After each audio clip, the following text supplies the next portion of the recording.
in a way that uses a lot of technology, methods, and systems that will help us to actually enjoy the time that we are at work, at the same time help people be more engaged. Now, so today we're going to talk about assertive communication in the workplace. I've been coaching certain executives, and these are for some very large organizations. So they got, and they've got people that report into them. And the problem that they find is that they get sandwiched between the two. They take on too much of work from their supervisors, and the people who are working for them in terms of direct reports are not able to deliver their commitments or themselves or take ownership for what they actually take on or commit themselves to. So I noticed amongst most of the people, the thread was about them being more assertive. There's a small misbelief about being assertive. And this is what was it. People want to be humble and they want to be nice. And say they don't understand that being assertive has nothing to do with humility and you can still be humble.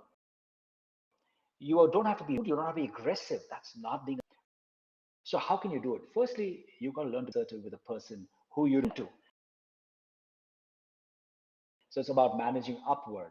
So here's your boss who calls you to deliver and deadlines that I've taken from the customer. I want to be nice. I want to be humble. And I just say yes. And I try and struggle to kind of find how I can deliver that. I can't be creative. I'm not strategic. I'm not enjoying what's becoming very mechanical now. And that's not a very. So before I take it on, I'll say, well, I've got a lot of things on my plate and you know about it. Is it okay if I time before I make this commitment and let you deliver these things? That's where you have to negotiate strong and get stand there and just give them the yes or no answer. That's not fair. So at that time, take yourself away from there now and speak to them, show them what's there, and show you their priorities, what they're already working on, and see how they can fit this particular thing in. Give them a choice in terms of how long they really need. And if you already built trust with it, coaching them won't be a different aspect. So it's very important to have it trust with their team members so that they can tell you what's possible and try to stretch them because there may be a tendency for people to always have that cushion. So see if that's that cushion, you can stretch them. But once that commitment comes from them in terms of when they can deliver, you are not going to let that commitment. That's why assertiveness is important.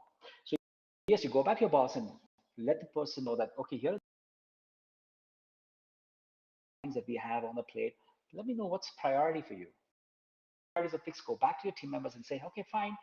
Here we've all committed. You said you're going to deliver this in the next 2 days. I just want you to send me. Very important for them to quick back to you. So get a plan from them, and you know that these guys are on track in that particular space. But just don't delegate and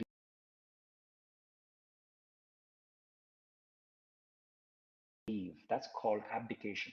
You delegate, but you get them to let you know how things are going. So you keep following up with them, not micro know that, hey, you know what, I'm on it with you, I'm watching and I'm interested. If something is not going the way it should go, let me know. HBR study, very simple, that managers who are able to get work done from the people remind their people twice about a certain deliverable. So there's no harm in reminding, or there's no harm in letting people know that I'm interested and I'm available. So that's a very important part for us to have that schedule so that I'm it as well. I just don't give it to them, it's done and finished, and then one day before the delivery that it's not given to me, and I think my people are. Be assertive. Your timeline, you must be there to get what. I think with that particular thing, we should have a we should have a good way to work with our managers, the people who we report into, and for those who report into us. And that will really help me to enjoy the weekend. Why? Because then I'm not cribbing, crying, criticizing, and all those things because of my lack of communication. That's what happens. I'm not assertive enough. I know when I got to say.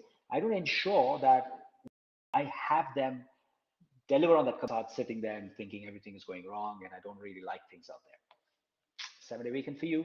We'll come back next week, same time, same place. Bye bye.